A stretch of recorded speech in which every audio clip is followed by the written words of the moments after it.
Dear students, you all know that we are studying the cellular structures which are part of endomembrane system of a cell.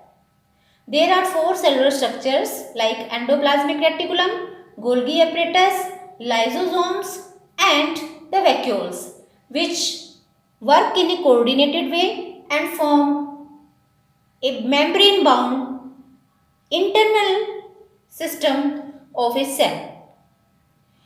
In last video we have discussed about the very first cellular organelle of this endomembrane system, that was endoplasmic reticulum.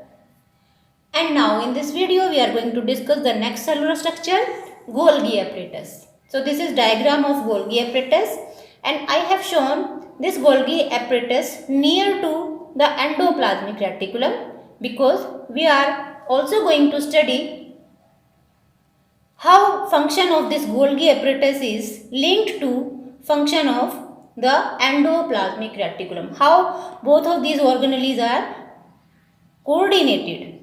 Okay. So let's first of all discuss structure of this Golgi apparatus. Golgi apparatus is named on the name of a scientist, Camillo Golgi. This scientist, Camillo Golgi, he discovered in 1898 this cellular structure, and because he had discovered this structure, that's why this cellular structure was named as Golgi apparatus. And most of these structures are located near the nucleus where the rough endoplasmic reticulum are located. Okay, so you can see that there are a number of tubes in this structure. यहाँ पर आप देखिए आपको बहुत सारी tubes दिखाई दे रही हैं and all these tubes are stacked over each other. एक दूसरे के ऊपर स्टैक हो गई हैं. जैसे ये एक ट्यूब है, इसके ऊपर ये इस ट्यूब के ऊपर स्टैक्ड है, तो one over other in a parallel position the tubes are arranged over each other, stacked over each other. Okay, and these are actually sac-like structures or disc-like structures, flat or disc-like sac structures, and these tubes are known as cisternae.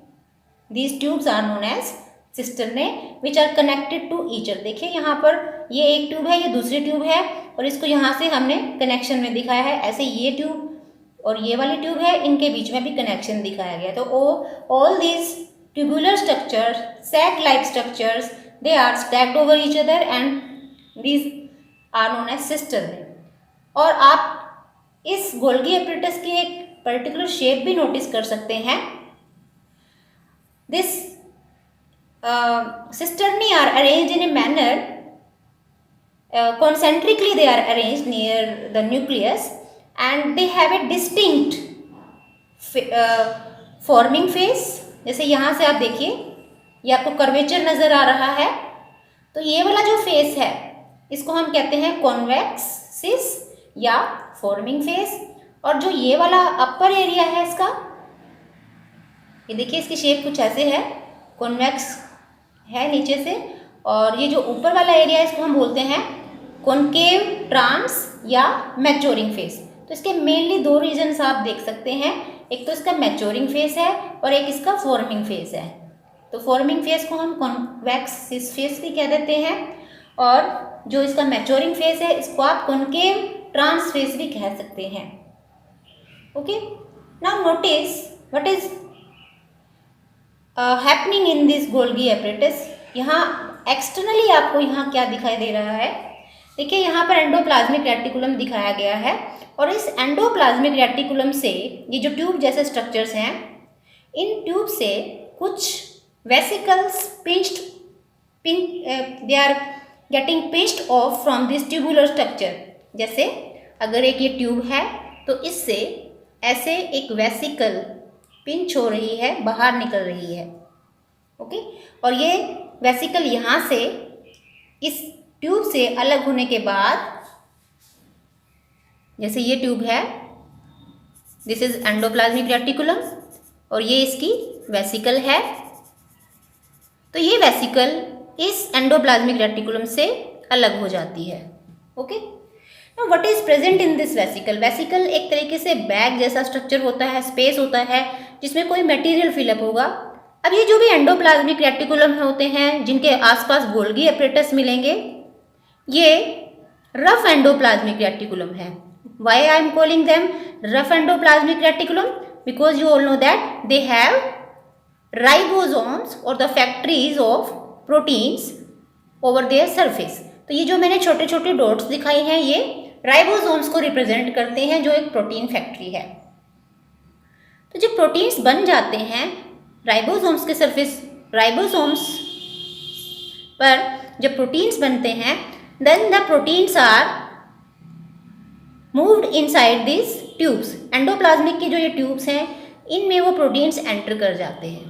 Okay, और proteins की entry के बाद वो proteins vesicles में pack कर दिए जाते हैं। जैसे ये एक ट्यूब है, इस ट्यूब में ये राइबोसोम से प्रोटीन्स एंटर कर रहे हैं। देखिए यहाँ पर हम थोड़ा सा इसको, जैसे कि ट्यूब दिखाई, इसके सरफेस पे सपोज ये राइबोसोम है, ये राइबोसोम है, और इस राइबोसोम से ये प्रोटीन की चेन एंडोप्लाज्मिक रेटिकुलम के ट्यूब में एंटर कर रही है। अब एंडोप्लाज्मिक रेटिकुलम वेसिकल बनाएगा, और वेसिकल बनाने के बाद ये जो प्रोटीन की चेन है, ये इस वेसिकल में एंट्री कर जाती है, और उसके बाद ये वेसिकल रिलीज हो जाएगी। तो ये जो रेड कलर की वेसिकल्स दिखाई हैं, ये सभी वेसिकल्स एंडोप्लाज्मिक रेटिकुलम ने रिलीज की हैं। इन सभी वेसिकल्स के अंदर प्रोटीन्स हैं, और वो प्रोटीन्स कहाँ पे बने? दे वर synthesized on these ribosomes, protein factories. They entered in this endoplasmic reticulum and then they were packed in these vesicles. ये वेसिकल्स में इनकी पैकिंग हुई, पैकिंग के बाद ये वेसिकल्स रिलीज हो गई। तो ये सभी वेसिकल्स के अंदर प्रोटीन्स हैं। आप देख सकते हैं कि ये जो वेसिकल्स रिलीज हो रही हैं, ये गोल्गी एपरेटस के फॉर्मिंग फेज की तरफ रिलीज हुई हैं। और अब आप नेक्स्ट स्टेप देखिए, जब ये वेसिकल्स जिनके अंदर प्रोटीन्स हैं, ये इस फॉर्मिंग फेज की तरफ रिलीज होती हैं, तो अब नेक्स्ट स्टेप क्या हो रही है? This vesicles are fusing with that of tubes of Golgi apparatus. ये गोल्गी एपरेटस की ट्यूब है, और इस गोल्गी एपरेटस की ट्यूब के साथ ये एंडोप्लाज्मिक रेटिकुलम की वेसिकल फ्यूज हो रही है। फ्यूज होने के बाद इसके अंदर जो कंटेंट है, क्या कंटेंट है? The content is that it is having the protein. और यहाँ पे वो प्रोटीन या पॉलीपेप्टाइड चेन इस गोल्गी एपरेटस की ट्यूब में एंट्री कर जाती है।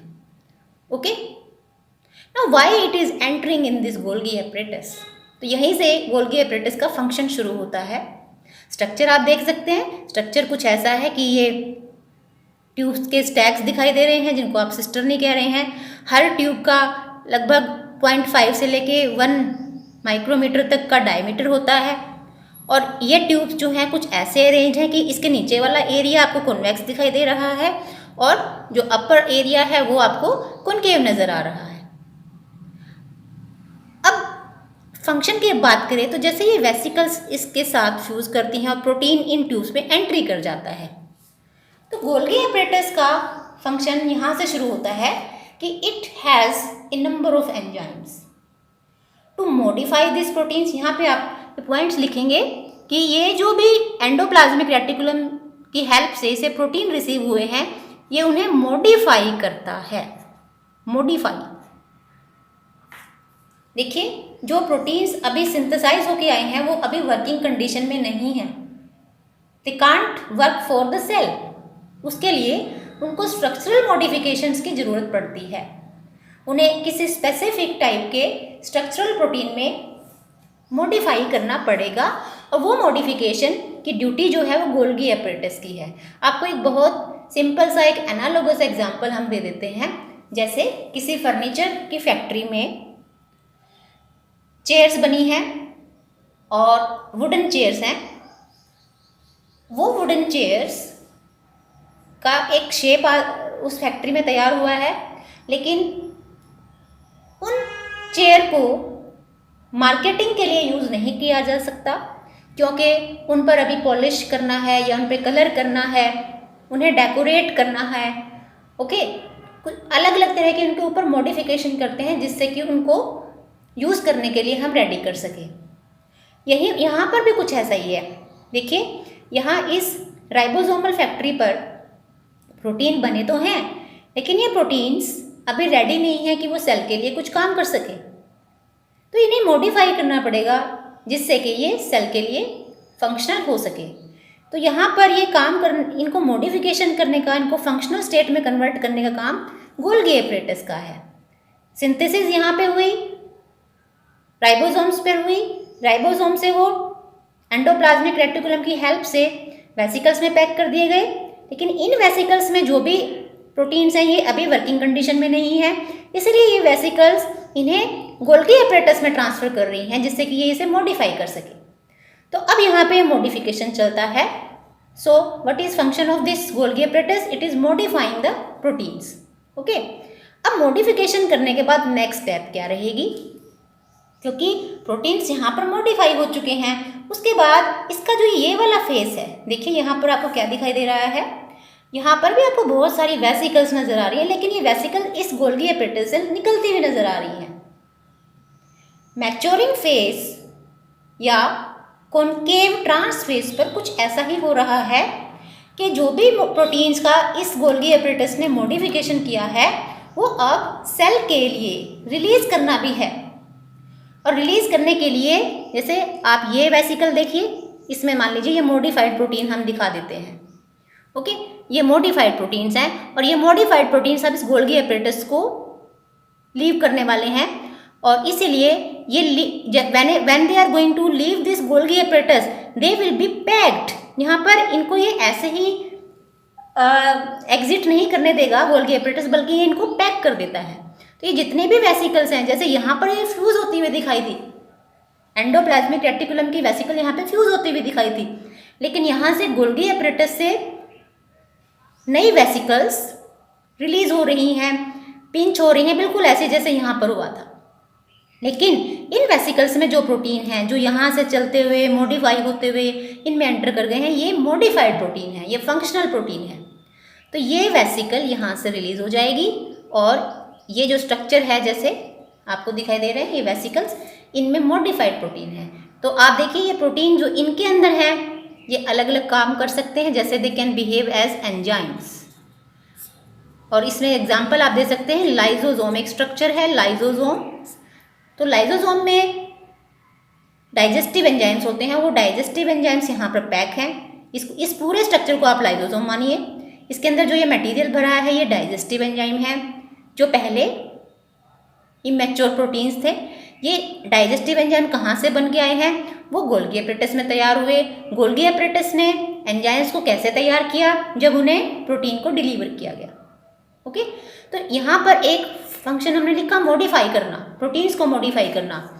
दूसरा फंक्शन आप क्या मेंशन कर सकते हैं? पैकेजिंग, पैकिंग की गई है। पैकेजिंग किस फॉर्म में पैकिंग की गई है? इन the form of vesicles. Okay, और उसके बाद थर्ड पॉइंट आप लिख सकते हैं सिक्रीशन।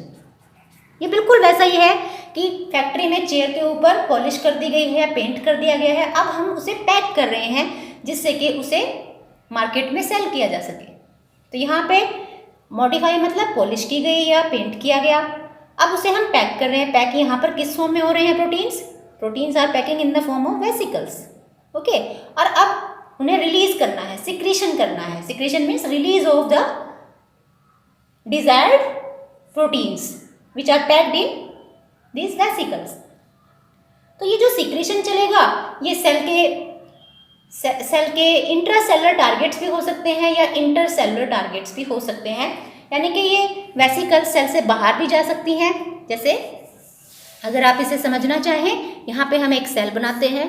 ओके, तो इस सेल में यहाँ पर अगर ये वेसिकल गोल्गी एपरेटस से रिलीज हुई है तो वो सेल के इंटरनल एरिया में ही काम करेगी, या तो वो एंजाइम्स यहीं पर वर्क करेंगे, या हो सकता है इस गोल्गी एपरेटस ने जो वेसिकल पैक किए हैं ये सेल से बाहर जाके किसी फंक्शन को परफॉर्म करें।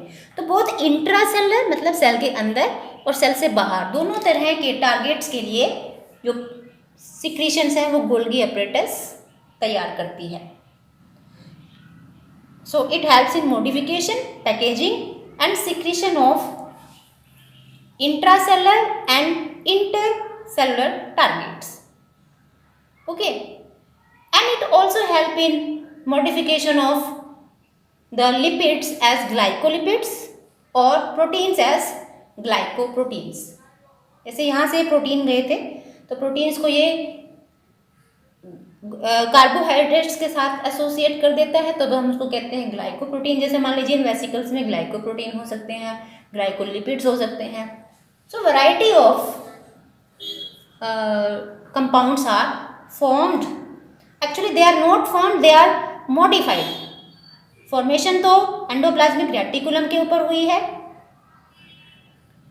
अगर प्रोटीन है या लिपिड है, और वो यहाँ से फ्यूज होने के बाद गोल्गी एपरेटस में एंट्री करता है। गोल्गी एपरेटस उसे मॉडिफाई करता है, चाहे वो ग्लाइकोप्रोटीन्स के फॉर्म में हो, ग्लाइकोलिपिड्स हो सकते हैं, या वो कोई डाइजेस्टिव एंजाइम्स हो सकते हैं, वो हार्मोन्स हो सकते हैं, कोई भी variety of compounds are there which are released in packed form from the Golgi apparatus. Okay, so this was function of Golgi apparatus and I hope you all have understanding of this structure.